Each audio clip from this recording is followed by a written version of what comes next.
toka 2000. Habari yako? Poa. Vipi wewe? Samani sana. Unajua sura yako inaonekana kabisa ni mgeni katika maeneo haya. Sasa ningependa tufahamiane kwa uzuri zaidi, na pia kama utojali ungeweza kunipatia namba yako ya simu. Namba zangu za nini? Unajua kwenye sifa, acha nikusifie,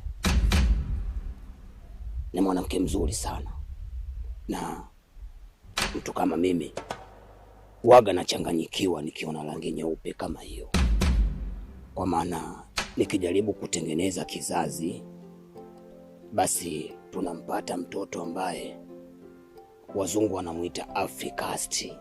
Kwa hiyo nikasema kwamba nijaribu kutengeneza ukaribu na wewe, umeona wala niweze kupata namba ya simu, tufahamishane vizuri kwamba hichi kijiji kinataka nini, hichi kijiji wapi uende na wapi usiende. Ni hivyo tu. Unajua sasa hivi dunia imebadilika Kwa hiyo sio rahisi sana kutoa namba za simu. Alafu isitoshe mimi ni mgeni katika kijiji hichi. Aya, sawa. Leta nikuandikie.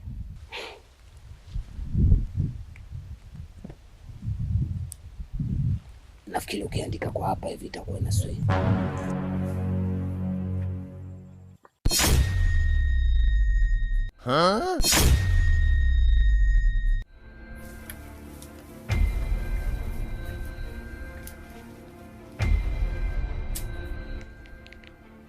Kaka yangu, hiyo namba niliyokupa mwisho kupiga ni saa 3 usiku.